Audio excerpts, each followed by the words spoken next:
Serial നടൻ സിദ്ധാർത്ഥ് പ്രഭു ഓടിച്ച വാഹനമിടിച്ച് പരിക്കേറ്റയാൾ മരിച്ചു. നാട്ടകം സ്വദേശി തങ്കരാജ് ആണ് മരിച്ചത്. കോട്ടയം മെഡിക്കൽ കോളേജിൽ ചികിത്സയിലിരിക്കെയാണ് മരണം. ഡിസംബർ 24-നാണ് മദ്യലഹരിയിൽ സിദ്ധാർത്ഥ് പ്രഭു ഓടിച്ച വാഹനം തങ്കരാജിനെ ഇടിച്ചു തെറിപ്പിച്ചത്. സംഭവത്തിൽ ചിങ്ങവനം പോലീസ് സിദ്ധാർത്ഥിനെ അറസ്റ്റ് ചെയ്ത് വിട്ടയച്ചു. അമിതവേഗത്തിലെത്തിയ സിദ്ധാർത്ഥിന്റെ വാഹനമിടിച്ചാണ് ലോട്ടറി വിൽപ്പനക്കാരനായ തങ്കരാജിന് പരിക്കേറ്റത്. ഉടൻ തന്നെ തങ്കരാജിനെ ആശുപത്രിയിൽ എത്തിച്ചിരുന്നു. അപകടത്തിന് പിന്നാലെ ചോദ്യം ചെയ്ത നാട്ടുകാരെയും തടയാനെത്തിയ പോലീസിനെയും സിദ്ധാർത്ഥ് ആക്രമിച്ചിരുന്നു. ഒടുവിൽ ബലം പ്രയോഗിച്ചാണ് ഇയാളെ പോലീസ് കസ്റ്റഡിയിലെടുത്തത്.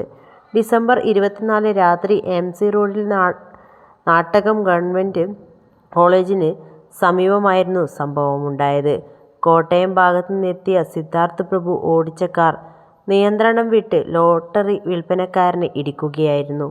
രക്ഷാപ്രവർത്തനത്തിനിടെ സിദ്ധാർത്ഥും നാട്ടുകാരും തമ്മിൽ വാക്കുതർക്കമുണ്ടായിരുന്നു. സിദ്ധാർത്ഥ് നാട്ടുകാരെ അസഭ്യം പറഞ്ഞ് നടുറോഡിൽ കിടക്കുന്നതിന്റെ ദൃശ്യങ്ങളും പുറത്തു വന്നിരുന്നു. മിനിസ്ക്രീൻ പ്രേക്ഷകർക്ക് സുപരിചിതനാണ് സിദ്ധാർത്ഥ് പ്രഭു. മഴവിൽ മനോരമയിൽ തട്ടിയും മുട്ടിയും എന്ന സീരിയലിലൂടെ ബാലതാരമായി എത്തിയ സിദ്ധാർത്ഥ് പരമ്പരയിൽ മഞ്ജു പിള്ളയുടെ മകനായാണ് അഭിനയിച്ചത്. പിന്നീട് ചില സിനിമകളിലും വേഷമിട്ടു. അടുത്തിടെയാണ് ഉപ്പും മുളകും പരമ്പരയിൽ അഭിനയം ആരംഭിച്ചത്. സീരിയലിൽ കേന്ദ്ര കഥാപാത്രമായ രശ്മിയുടെ ഭർത്താവാണ് സിദ്ധാർത്ഥ് അഭിനയിക്കുന്നത്.